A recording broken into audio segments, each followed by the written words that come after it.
الله وبركاته. إن الحمد لله نحمده ونستعينه ونستغفره ونؤمن به ونتوكل عليه ونعوذ بالله من شرور أنفسنا ومن سيئات أعمالنا. من يهده الله فلا مضل له ومن يضلل فلا هادي له.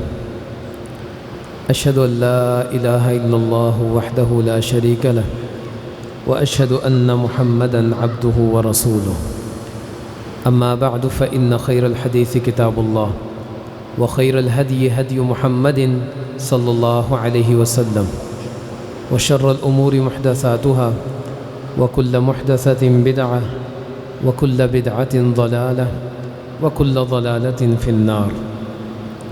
أعوذ بالله السميع العليم من الشيطان الرجيم من همزه ونفخه ونفثه. بسم الله الرحمن الرحيم. يا أيها الذين آمنوا اتقوا الله حق تقاته ولا تموتن إلا وأنتم مسلمون. يا أيها الناس اتقوا ربكم الذي خلقكم من نفس واحدة وخلق منها زوجها وبث منهما رجالا كثيرا ونساء واتقوا الله الذي تساءلون به والأرحام إن الله كان عليكم رقيبا. يا أيها الذين آمنوا اتقوا الله وقولوا قولا سديدا يصلح لكم أعمالكم ويغفر لكم ذنوبكم ومن يطع الله ورسوله فقد فاز فوزا عظيما. قال الله تبارك وتعالى: ومن يعمل سوءا أو يظلم نفسه ثم يستغفر الله يجد الله غفورا رحيما. وقال النبي صلى الله عليه وسلم: كل بني آدم خطاء وخير الخطائين التوابون. اللهم صل على محمد وعلى آل محمد كما صليت على إبراهيم وعلى آل إبراهيم إنك حميد مجيد. اللهم بارك على محمد وعلى آل محمد كما باركت على إبراهيم وعلى آل إبراهيم إنك حميد مجيد. رب اشرح لي صدري ويسر لي أمري واحلل عقدة من لساني يفقه قولي.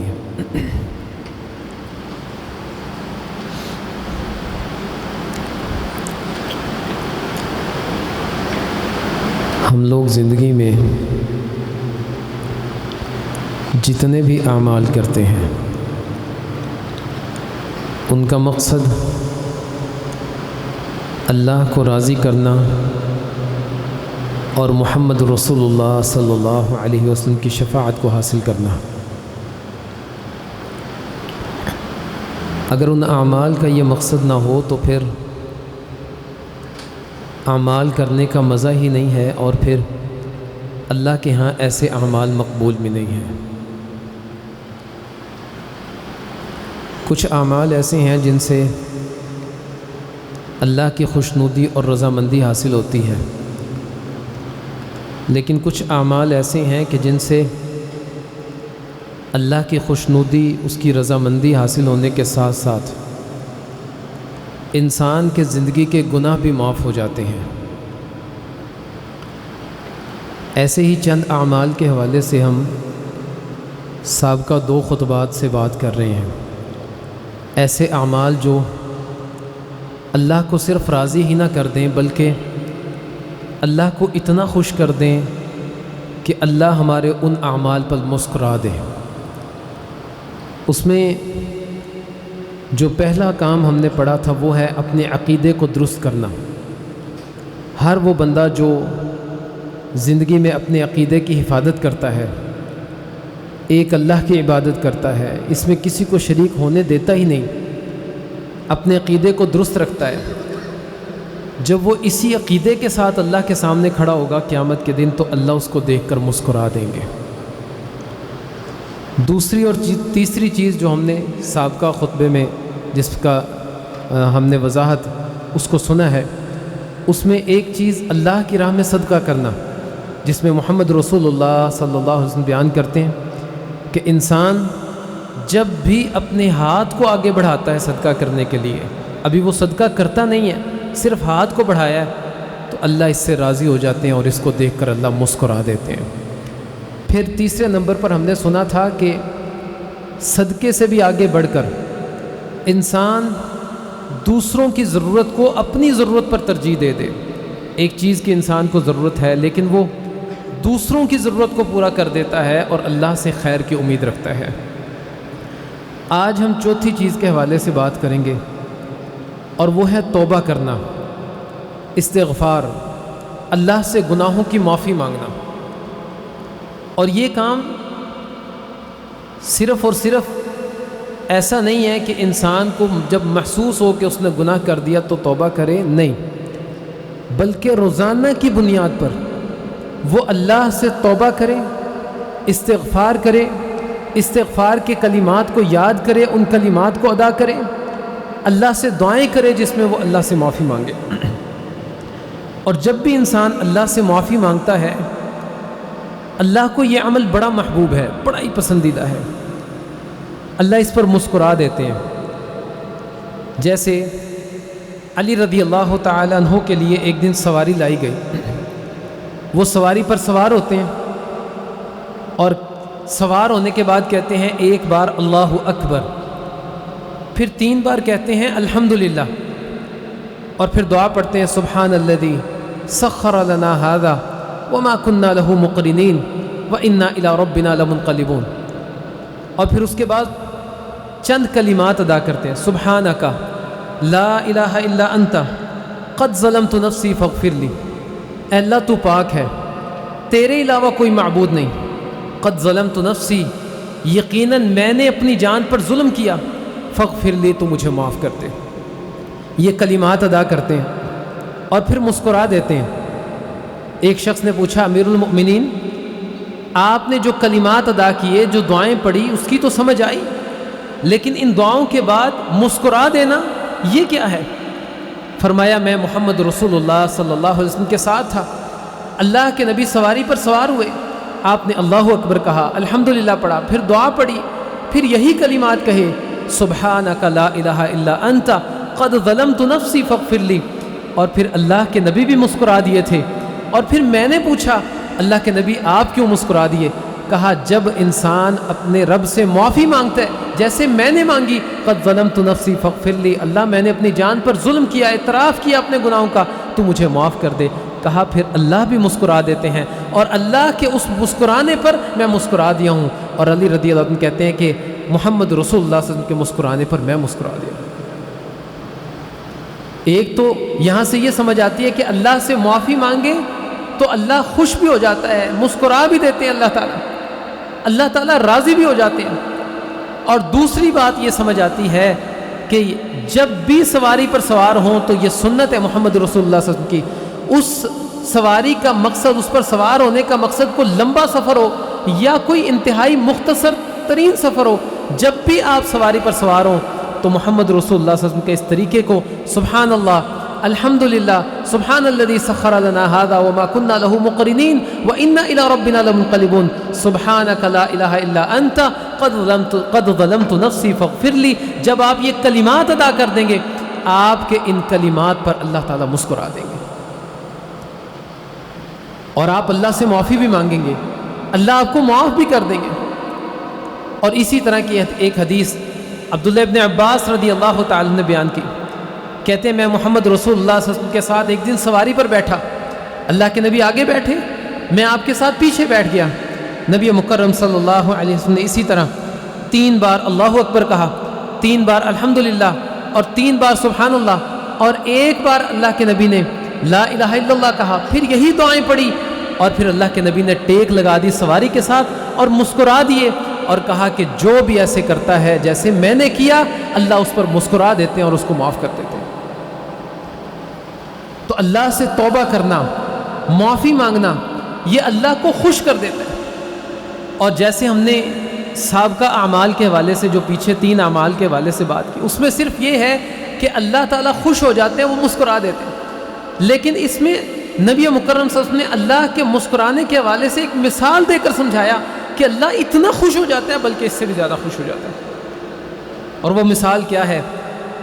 کہا وہ بندہ جو اللہ سے توبہ کرتا ہے اللہ اس سے خوش ہو جاتا ہے، پھر اللہ کے نبی کہتے ہیں اللہ کتنا خوش ہو جاتا ہے، مثال دے کر سمجھایا، کہا اس بندے کی طرح بلکہ اس سے بھی زیادہ، للہ اشد فرحا، اللہ اس بندے سے زیادہ خوش ہو جاتا ہے جو صحرا میں جاتا ہے، ریگستان میں جاتا ہے، اس کے پاس سواری موجود ہے، اس سواری پر اس کا پانی موجود ہے، اس کا کھانا موجود ہے، کیونکہ اس کو پتہ ہے کہ صحرا میں نہ مجھے کھانا ملنے والا ہے نہ مجھے پانی ملنے والا ہے، وہ اپنا مکمل انتظام کر کے نکلتا ہے، ایک جگہ پڑاؤ ڈالتا ہے، وہاں پر آرام کی غرض سے لیٹ جاتا ہے، لیکن کچھ لمحات کے بعد جب آنکھ کھولتا ہے تو اس کی سواری وہاں پر موجود نہیں ہوتی، یہ دائیں بھاگتا ہے، بائیں بھاگتا ہے، دوڑتا ہے، ادھر ادھر دیکھتا ہے، سواری کہیں بھی اس کو نظر نہیں آتی،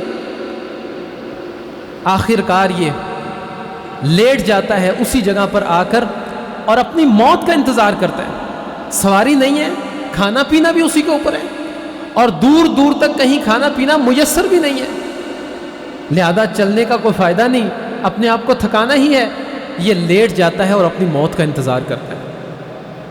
کہا اسی اثناء میں لیٹے ہوئے ہی اس کو پھر نیند آ جاتی ہے، اور ایک روایت میں یہ ہے کہ یہ انہی خیالوں میں گم تھا، اچانک سے اس کی سواری اس کے سامنے آ جاتی ہے، اور ایک روایت میں اس کو نیند آتی ہے، چند لمحات کے بعد دوبارہ اٹھتا ہے، سواری اس کے سامنے کھڑی ہے، اس پر اس کا کھانا بھی ہے، اس پر اس کا پینا بھی ہے، سب کچھ موجود ہے، وہی سامان جو اس کے اوپر موجود تھا کچھ بھی غائب نہیں ہوا۔ کہا یہ اتنا خوش ہوتا ہے، اتنا خوش ہوتا ہے کہ خوشی میں یہ اپنے رب سے کہتا ہے کہ اللہ تو میرا بندہ اور میں تیرا رب ہوں۔ نبی کریم صلی اللہ علیہ وسلم کہتے ہیں یہ بات، یہ کلمہ اس نے کہنا نہیں تھا لیکن خوشی میں کہہ دیا، کہنا تھا اللہ میں تیرا بندہ، تو میرا رب ہے، تیرا احسان مجھ پر اتنا بڑا ہے۔ کہا خوشی میں کہہ دیا، پتہ ہی نہیں لگا کیا کہہ دیا خوشی میں، اللہ تو میرا بندہ میں تیرا رب۔ کہا یہ جو خوشی اس کو ہوئی نا، اتنی خوشی ہوئی کہ پتہ ہی نہیں کیا جملہ ادا کر رہا ہے، کہا للہ اشد فرحا، اللہ کو اس سے کہیں زیادہ خوشی ہوتی ہے جب اللہ کا بندہ گناہ کے بعد اس کے پاس لوٹ آتا ہے، جب اس سے معافی مانگتا ہے، اس کے سامنے جھک جاتا ہے، گڑ گڑاتا ہے اس کے سامنے، کہا اللہ کو اس بندے سے کہیں زیادہ خوشی ہوتی ہے۔ اور نبی مکرم صلی اللہ علیہ وسلم نے بیان کیا، کہا اللہ تعالیٰ اپنے بندوں سے یہ کہتے ہیں کہ میرے بندے تو گناہ کر چکا، اب تو میری طرف آ جا، مجھ سے معافی مانگ لے۔ اور پھر کہا کہ جو بندہ اللہ کی طرف لوٹتا ہے وہ ایک بالشت، ایک ہاتھ کے برابر اللہ کی طرف آتا ہے نا، اللہ ایک گز اس کی طرف آتے ہیں۔ یہ صرف سمجھانے کے لیے کہ جتنی کوشش انسان کرتا ہے اللہ کی طرف سے اس کی کوشش سے زیادہ فضل و کرم اس کے اوپر ہوتا ہے، وگرنہ اللہ کے لیے ایک بالشت، ایک گز یہ کوئی فاصلہ نہیں ہے، اللہ کے لیے کسی فاصلے کی مقدار نہیں ہے، صرف سمجھانے کے لیے یہ بات کی گئی کہ جتنا اللہ کی طرف لوٹو گے اس سے کہیں زیادہ فضل و کرم اللہ کا تمہارے اوپر ہوگا۔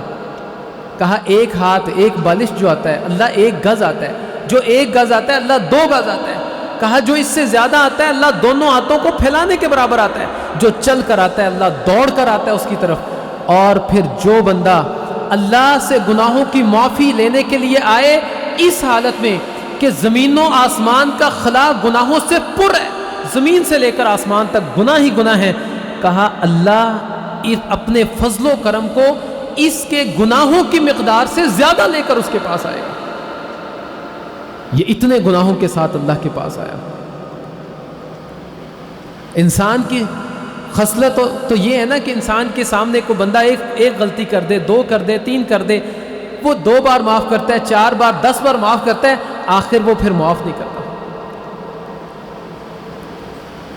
اس کو تکلیف ہوتی ہے، اور یہ انسان کی نفسیات کے اندر شامل ہے، یہ چیز اس کو دکھ ہوتا ہے، اس کو اپنے وہ غم یاد آ جاتے ہیں پچھلے، دوبارہ وہ گناہ تازہ ہو جاتا ہے۔ جیسے محمد رسول اللہ صلی اللہ علیہ وسلم کے چچا کو وحشی نے شہید کر دیا تھا، فتح مکہ کے موقع پر یہی وحشی ایمان لاتا ہے تو اللہ کے نبی نے کہا تیرا ایمان قابل قبول ہے، معافی بھی ہے تیرے لیے، لیکن تو میرے سامنے نہ آنا۔ مجھے وہ منظر یاد آ جاتا ہے، مجھے اپنے چچا کی وہ شہادت یاد آ جاتی ہے۔ تو تو یہ انسان کی ایک خصلت، اس کے اندر اللہ تعالیٰ نے جذبات رکھے ہیں، وہ اس کے اندر موجود ہے. لیکن اللہ کا معاملہ اس سے کہیں الگ ہے. اللہ کی مثال پیش نہیں کی جا سکتی. اللہ کہتے ہیں زمین و آسمان کے برابر بھی تو گناہوں کو لے کر آنا، میں ان گناہوں کو معاف کر دوں گا اگر تو میری طرف لوٹے گا تو. اور ایک حدیث میں تو یہاں تک بیان کیا گیا، اگر کوئی شخص زمین و آسمان کے برابر گناہ کرتا کرتا مر گیا، اللہ کے سامنے قیامت کے دن کھڑا ہوگا، اگر اس کے گناہوں میں، نبی کریم صلی اللہ علیہ وسلم کہتے ہیں کہ اللہ یہ کہتا ہے، یعنی حدیث قدسی ہے، اللہ یہ کہتا ہے اگر اس کے گناہوں میں شرک نہ ہوا میں چاہوں گا تو سارے گناہوں کو معاف کر دوں.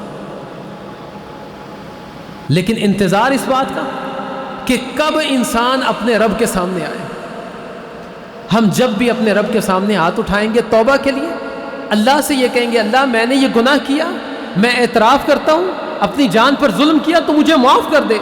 اللہ معاف بھی کر دے گا، اللہ چاہے گا تو ان گناہوں کو نیکیوں میں بھی تبدیل کر دے گا. یہ اس کا فضل ہے، اس کا کرم ہے، اور اللہ اس بندے کو دیکھ کر مسکرا بھی دیتے ہیں. ہم میں سے بہت سارے لوگ گناہوں کا انتظار کرتے ہیں کہ میرا تو کوئی گناہ ہی نہیں ہے، میں تو بڑا بچتا ہوں گناہوں سے، پھر توبہ کس بات کی. حالانکہ نبی کریم صلی اللہ علیہ وسلم کیا کہتے ہیں، واللہ، اللہ کی قسم، اللہ کے نبی قسم اٹھا رہے ہیں، کہا واللہ اللہ کی قسم، انی لاستغفر اللہ فی اليوم 100 مرہ، میں ایک دن میں اللہ سے 100 بار استغفار کرتا ہوں. بھلا محمد رسول اللہ صلی اللہ علیہ وسلم کو استغفار کی ضرورت تھی؟ اللہ نے تو ان کے گناہ تھے ہی نہیں، اور اگر اگلے پچھلے ہوتے بھی تو اللہ نے سارے معاف کر دیے تھے. لیکن اس کے باوجود اللہ کے نبی کہتے ہیں واللہ اللہ کی قسم انی لاستغفر اللہ فی اليوم 100 مرہ، 100 بار میں استغفار کرتا ہوں اللہ سے. اور یہ کوئی مشکل کام نہیں ہے. نبی کریم صلی اللہ علیہ وسلم نے ایسے جملے بھی سکھا دیے جن جملوں کو انسان ادا کرے تو اللہ اس کو معاف کر دے. کہا جو بندہ یہ کہے استغفر اللہ الذی لا الہ الا هو الحی القیوم واتوب الیہ، پورے اخلاص کے ساتھ اس جملے کو سمجھتے ہوئے، اس کے ترجمے کو سمجھتے ہوئے، استغفر اللہ الذی لا الہ الا هو الحی القیوم واتوب الیہ، میں استغفار کرتا ہوں اللہ سے، وہ ذات جو زندہ ہے، ہمیشہ کے لیے زندہ ہے، جو قائم ہے ہمیشہ، اس کے علاوہ کوئی اور معبود نہیں ہے، واتوب الیہ، میں اس کی طرف رجوع کرتا ہوں. کہا جو ایک بار یہ جملہ کہہ دے اللہ اس کے سارے ہی گناہوں کو معاف کر دیتے ہیں، اگرچہ وہ میدان جہاد سے بھاگا ہو. ہم جانتے ہیں کہ میدان جہاد سے بھاگنا بہت بڑا گناہ ہے، اور قرآن کریم میں اللہ تعالیٰ کہتے ہیں جو بھی میدان جہاد سے بھاگے فقد باء بغضب من اللہ، اللہ کا غضب اس پر، جہنم اس کا ٹھکانہ ہے اور بہت برا ٹھکانہ ہے. لیکن یہاں پر کہا گیا کہ جو ان کلمات کو اخلاص کے ساتھ ادا کرتا ہے، نبی کریم صلی اللہ علیہ وسلم کہتے ہیں اللہ اس کے سارے ہی گناہ معاف کر دیتا ہے اگرچہ وہ میدان جہاد سے بھاگا ہو. ضرورت صرف اس چیز کی ہے کہ ہم اپنے اندر احساس پیدا کریں. ہمارے اندر احساس نہیں ہے، ایک حص کہ میں نے اپنے رب کو راضی کرنا ہے، اس سے معافی مانگنی ہے. اور توبہ، اللہ تو بڑا انتظار کرتا ہے اپنے بندوں کی توبہ کا. اللہ صرف خوش نہیں ہوتا، جب بھی بندہ گناہ کرتا ہے اللہ اس سے ناراض ہو جاتا ہے، لیکن اس کی موت تک، جتنا مرضی بڑا گناہ گار ہے، اللہ اس کی موت تک اس کا انتظار کرتا ہے، اس کی موت تک اس کا انتظار کرتا ہے. اور صرف انتظار نہیں کرتا اللہ دن رات اس کے لیے اپنے ہاتھوں کو پھیلا دیتا ہے کہ میرے بندے آ جاؤ. جیسے کسی بچے نے بہت اچھا کام کیا ہو نا تو اس کے والدین اس سے ملنے جاتے ہیں تو دور سے ہی اپنے ہاتھوں کو پھیلا دیتے ہیں. مطلب یہ ہوتا ہے کہ بیٹا میں بڑا خوش ہوں، آ میرے گلے لگ جا، میرے سینے کو ٹھنڈا کر دے. اور پھر اگر اللہ ہاتھ پھیلا دیتا ہے تو اللہ کے ہاتھ پھیلانے کا مطلب یہ ہے کہ اللہ کہتے ہیں میں تیرا انتظار کر رہا ہوں، تیرے چند جملوں کا انتظار ہے، میں تجھے معاف کرنا چاہتا ہوں، تو آ جا میرے پاس۔ محمد رسول اللہ صلی اللہ علیہ وسلم نے بیان کیا ان اللہ یبسط یدہ باللیل،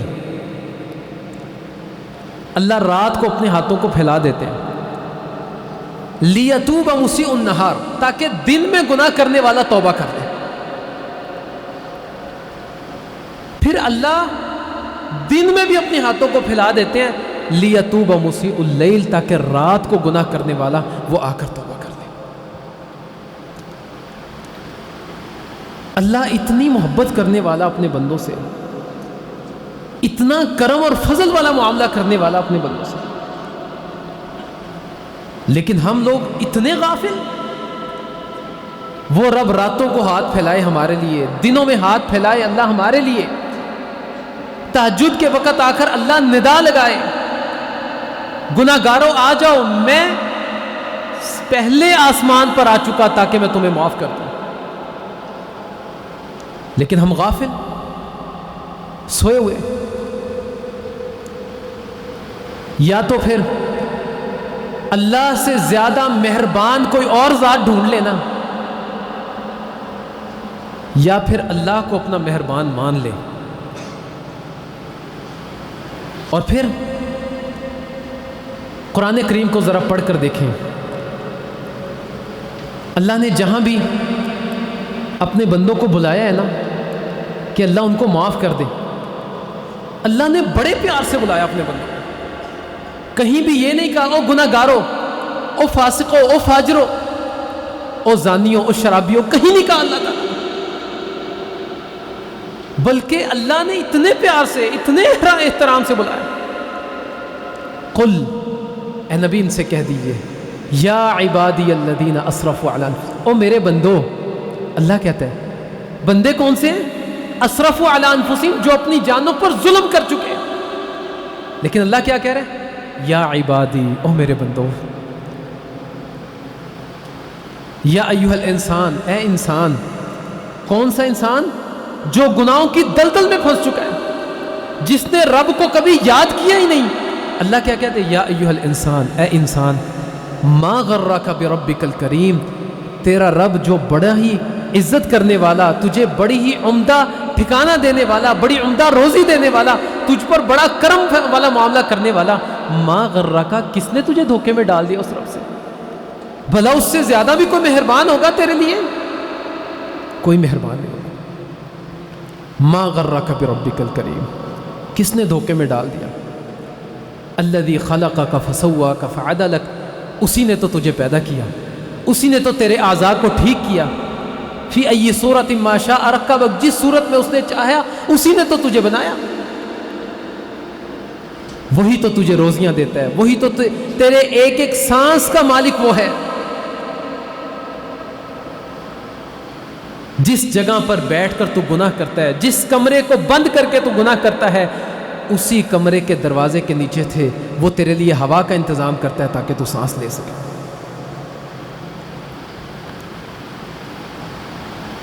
اللہ تمہارا انتظار کرتا ہے، وہ معاف کرنا چاہتا ہے اپنے بندوں کو، لیکن ضرورت یہ ہے کہ لوگ معافی مانگیں۔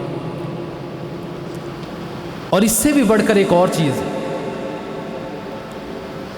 کبھی انسان کسی شخص کے سامنے مجرم بن جائے نا، اگرچہ وہ بندہ اس کو معاف کر دے، لیکن وہ بندہ اس کو ذلیل کر دیتا ہے، اس کو دو چار کھری کھری سنا دیتا ہے، اس کے گناہ کا تذکرہ دو چار پانچ لوگوں کے درمیان کر دیتا ہے۔ لیکن جو اللہ کے سامنے آتا ہے، جرم کر کے آیا، گناہ کر کے آیا، ساری زندگی گناہ کر کے آخری لمحات میں آ گیا، اللہ اس کے گناہ کا تذکرہ نہیں کرتا کہیں پر، اللہ اس کو بھی عار نہیں دلاتا، بلکہ اللہ معاف کر دیتا ہے، وہ بندے کو ذلیل نہیں کرتا۔ اور اس بات کو سمجھنے کے لیے وہ جو موسیٰ علیہ السلام کی قوم کا ایک واقعہ، قحط سالی پڑی، موسیٰ علیہ السلام نے قوم کے لوگوں کو کہا چلو اللہ سے دعا کرنی ہے، ایک میدان میں جمع ہو گئے، اب اللہ سے دعا کر رہے ہیں۔ اللہ کی طرف سے پیغام یہ آیا کہ موسیٰ تمہارے ان لوگوں میں ایک بندہ اللہ کا بڑا گناہ گار ہے، جب تک وہ اس مجمع میں موجود ہے نا اللہ تمہیں بارش نہیں دے گا۔ اب ذرا تصور کریں، زیادہ بڑا مجمع تصور نہ کریں، آپ 100 لوگوں کو لے لیں، لیکن اس سے کہیں زیادہ تھے، 12 تو ان کے قبیلے تھے، ہر قبیلے میں بھی 100 بندے ہوں تو کتنے زیادہ بندے، ان میں بڑے بڑے گناہ گار موجود ہوں گے، لیکن اگر اللہ نے پورے لوگوں میں سے ایک بندے کا تذکرہ کیا کہ جب تک وہ بندہ موجود ہے بارش نہیں ملے گی، تو ذرا سوچیں وہ کتنا بڑا گناہ گار ہوگا اللہ کا۔ موسیٰ علیہ السلام نے اونچی آواز سے کہا کہ ایک بندہ جو یہاں پر اللہ کا باغی ہے وہ اس مجمع سے نکل جائے، جب تک وہ یہاں پر موجود ہے اللہ نے کہا کہ تمہیں بارش نہیں ملے گی۔ یہ کہہ کر فارغ ہوئے، انتظار کیا، کوئی نہیں نکلا مجمع سے کوئی نہیں نکلا، لیکن کچھ دیر کے بعد بارش برسنا شروع ہو گئی۔ اللہ یہ کیا معاملہ ہے، یہ کیا ماجرا، تو نے تو کہا تھا کہ وہ بندہ نکلے گا تب بارش ہوگی، بندہ تو نکلا ہی نہیں اور تو نے بارش دے دی۔ اللہ کہتا ہے اس نے معافی مانگ لی مجھ سے، اس نے معافی مانگ لی مجھ سے۔ اللہ وہ بندہ کون تھا؟ اللہ کہتے ہیں موسیٰ جب وہ میرا گناہ گار تھا نا میں نے تب بھی تجھے نہیں بتایا، اب تو اس نے معافی مانگ لی، اب کیوں بتاؤں، اب تو اس نے معافی مانگ لی، اب میں کیوں بتاؤں تجھے۔ اللہ اپنے بندوں کی عزتوں کی حفاظت کرنے والا،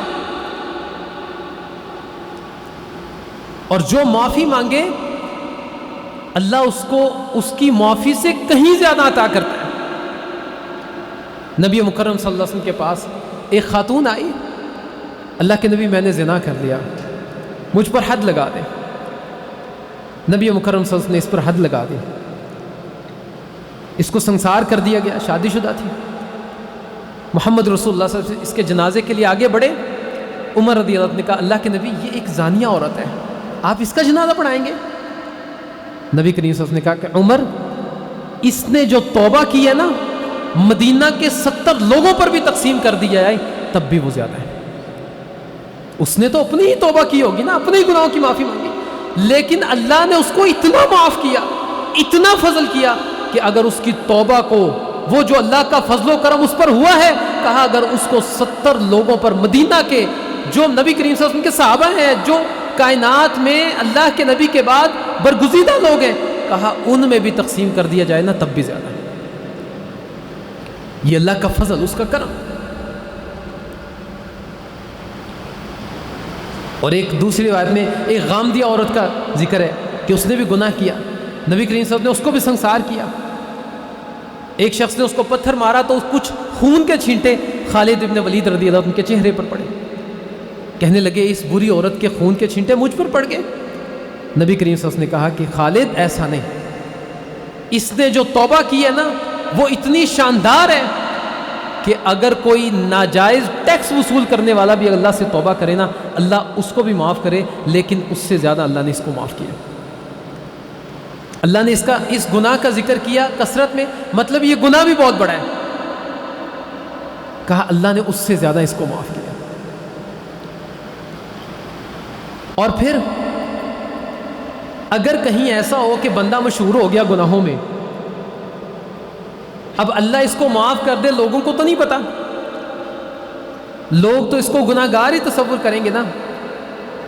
نبی کریم صلی اللہ علیہ وسلم نے ایک واقعہ ہمارے سامنے رکھا جس میں ایک گناہ گار بندے کا ذکر کیا گیا، پھر اس نے موت کے وقت اللہ سے توبہ کی اور اللہ نے اس کو معاف بھی کیا اور لوگوں کو بتایا بھی۔ کہا بنی اسرائیل کا ایک شخص تھا، وہ ایک عورت کے قریب ہوا تاکہ اس سے زنا کرے، اتنا برا شخص تھا کہ لوگ اس کی برائی سے تنگ تھے، اس نے کبھی نیکی نہیں کی، نبی کریم صلی اللہ علیہ وسلم کہتے ہیں، لیکن جب وہ اس عورت کے قریب ہوا تو اس نے کہا اللہ سے ڈر جا۔ اس ایک جملے کے بعد وہ پیچھے ہو گیا اور اللہ سے واقعی ڈر گیا، اس نے اللہ سے توبہ کی، سچی توبہ، اور اسی رات وہ فوت ہو گیا، اسی اپنے گھر کے اندر فوت ہو گیا۔ کہا اگلے دن صبح کچھ وقت گزرا تو لوگوں نے کہا فلاں بندہ نہیں آیا، چونکہ روزانہ تنگ کرتا تھا، لوگ بڑے تنگ تھے. آج کہتے فلاں بندہ نہیں آیا. لوگوں نے کہا پتہ کرو کہاں ہے، وہ تو روزانہ فساد کرنے صبح صبح آ جایا کرتا تھا. جب اس کے گھر گئے تو اس کے دروازے پر لکھا تھا کہ اللہ نے اس کو معاف کر دیا. اللہ نے اس کے دروازے پر لکھ دیا. جو بندہ اپنے رب کے پاس آ جائے نا، اس کی عزتوں کی حفاظت اللہ کرتا ہے، اس کی روزیوں کے ذمے اللہ لے لیتا ہے،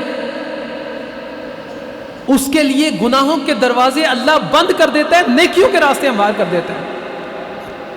لیکن ضرورت یہ ہے کہ انسان اللہ سے توبہ کرے، روزانہ کی بنیاد پر توبہ کرے.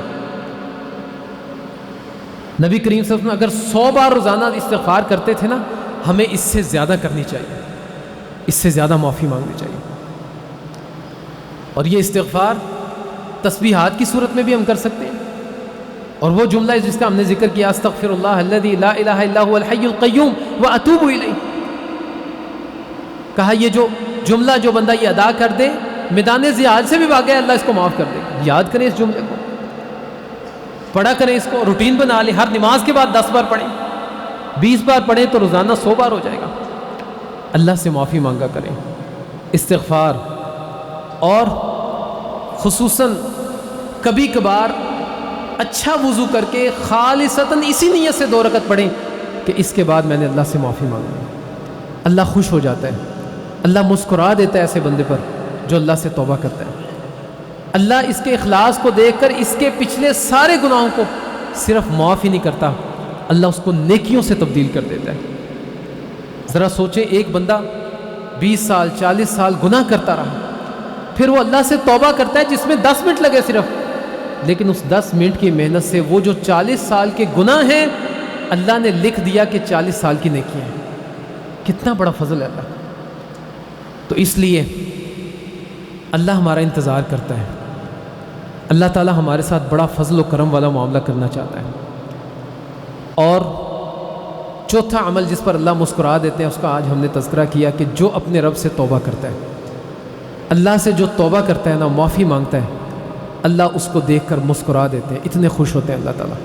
تو اللہ سے معافی مانگا کریں، اس سے توبہ کیا کریں، اپنے گناہوں پر نادم ہو جایا کریں، شرمندہ ہو جایا کریں، رویا کریں، آنسو بہا دیا کریں.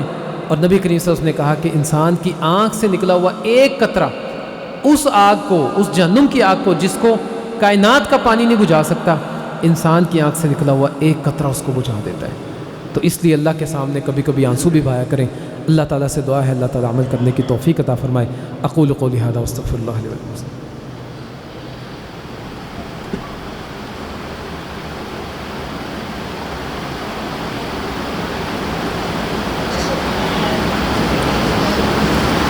ان الحمد لله نحمده ونستعينه ونستغفره ونؤمن به ونتوكل عليه ونعوذ بالله من شرور انفسنا ومن سيئات اعمالنا من يهده الله فلا مضل له ومن يضلل فلا هادي له. اشهد ان لا اله الا الله وحده لا شريك له واشهد ان محمدا عبده ورسوله.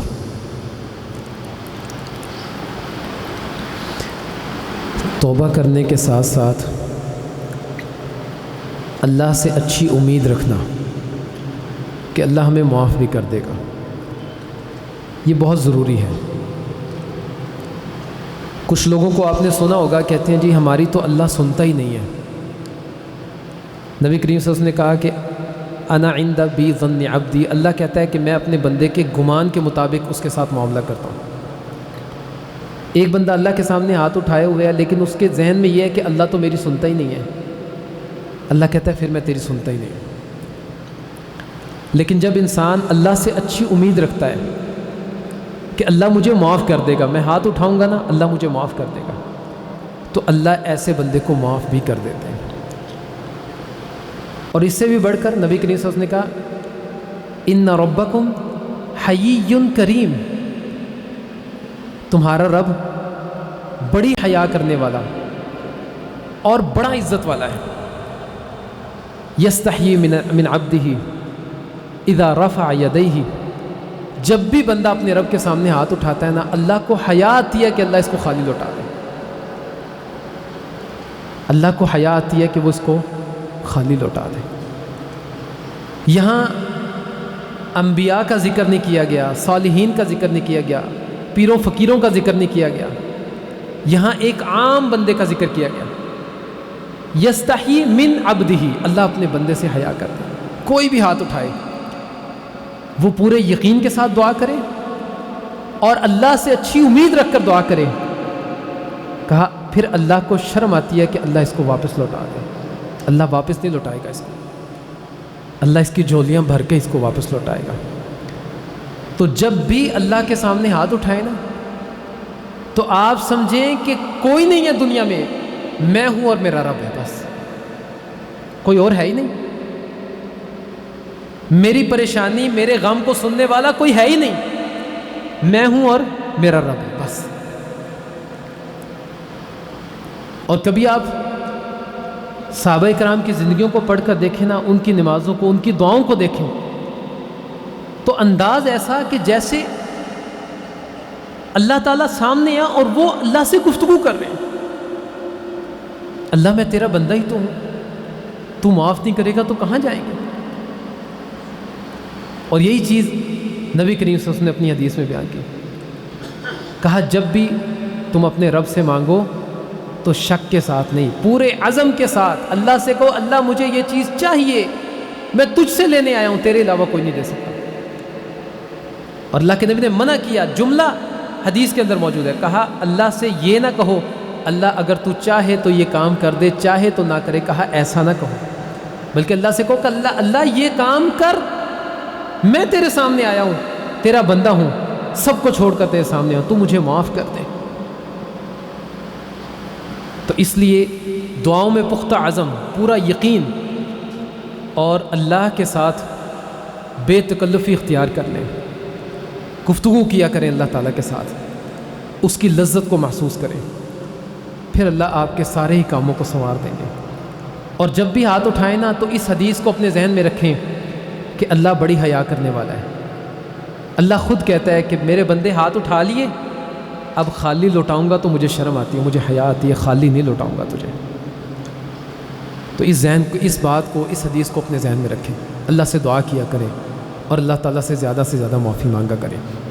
سابقہ خطبے میں ہم نے سیلاب زدگان کے حوالے سے آپ سے تعاون کا کہا تھا اور اس میں راشن کی بات کی تھی، تو یقیناً آپ سب جانتے ہیں کہ کوئی بھی شخص فرداً اگر الگ سے جاتا ہے تو راستے میں نقصان کر بیٹھتا ہے۔ جیسے پچھلے ہفتے ایک قافلے کو راستے میں لوٹ لیا گیا جو فرداً الگ سے جا رہے تھے، اور اس میں تقریباً 30 لاکھ کا مال تھا جو لوگوں نے لوٹ لیا۔ اللہ سے ڈرنا چاہیے ایسے لوگوں کو۔ تو ہم نے ایک مضبوط جماعت جو کام کر رہی ہے مرکزی مسلم لیگ، اس سے رابطہ کیا تو انہوں نے کہا کہ راشن کی ابھی ضرورت نہیں ہے، ان لوگوں کے پاس پکانے کی کوئی جگہ نہیں، کہتے آپ ایک وقت کا کھانا دے دیں ہمیں۔ ایک وقت کا کھانا تقریباً 30 سے 35 دیگیں ہیں جو پورے علاقے کے لیے ہوتی ہیں، اور ایک دیگ کی قیمت 10,000 روپے ہے۔ ہمارے پاس پچھلے ہفتے سے لے کر اب تک 1 لاکھ تقریباً 15,000 روپے جمع ہو چکے ہیں، اور ایک وقت کا کھانا تقریباً 3-3.5 لاکھ میں بنے گا۔ تو اس میں خصوصاً آپ اپنا تعاون جمع کروائیں، جو چیزیں آپ نے دی ہیں کپڑے جوتوں کی صورت میں وہ بھی جائیں گے انشاءاللہ۔ تو ہم ایک وقت کا کھانا ان لوگوں کو کھلائیں گے انشاءاللہ۔ اور اس میں ہم نے پچھلے خطبے میں بھی آپ سے یہی کہا تھا کہ جو بھی تعاون آپ کریں اس حدیث کو اپنے ذہن میں رکھتے ہوئے کہ کل قیامت کے دن اللہ ایسے بندے سے جو تعاون نہیں کرتا اس سے اللہ پوچھیں گے میں بھوکا تھا تو نے مجھے کھلایا نہیں، ٹھیک ہے، اور اللہ کہیں گے میں پیاسا تھا تو نے مجھے پلایا نہیں، یعنی بندہ بھوکا تھا، اللہ کہیں گے اگر تو اس کو کھلاتا تو مجھے اپنے سامنے پاتا۔ تو اس لحاظ سے کوئی شخص ایک دیگ دینا چاہتا ہے، آدھی دینا چاہتا ہے، کوئی شخص یہ ذمہ داری اٹھا لے کہ میرے 4-5 گھر ہیں قریبی رشتہ داروں کے، میں وہاں سے ایک دیگ کے پیسے آپ کو جمع کر کے دوں گا، یہ اسی ہفتے میں آپ کر دیں۔ اللہ تعالیٰ آپ کو برکتوں سے نوازے، اللہ تعالیٰ آپ کے گھروں کو، آپ کے کاروبار کو خوشحالی سے بھر دے، اللہ تعالیٰ دنیا اور آخرت کی خوشیاں آپ سب کو عطا کر دے، اللہ تعالیٰ دنیا اور آخرت کی خیر اور بھلائیاں عطا کر دے، ہر طرح کے شر سے اللہ تعالیٰ آپ سب کو محفوظ کر دے، اللہ تعالیٰ ہم سب کے ساتھ خیر والا معاملہ کر دے، اللہ تعالیٰ ہمارے بیماروں کو صحت کاملہ عاجلہ عطا فرمائے۔ ایک شخص نے اپنے والدین کے لیے کہا ہے، ایک بزرگ بیمار ہیں، اللہ تعالیٰ ان سب کو اپنے حفظ و امان میں رکھے، اللہ تعالیٰ مکمل صحت یابی عطا کرے، اور جتنے بھی ان کے علاوہ بیمار ہیں اللہ تعالیٰ سب کو اللہ تعالیٰ شفائے کاملہ عاجلہ عطا فرمائے، جتنے فوت ہو چکے اللہ تعالیٰ ان کی مغفرت کرے۔ سبحان ربک رب العزت عما یصفون وسلام علی المرسلین والحمد للہ رب العالمین۔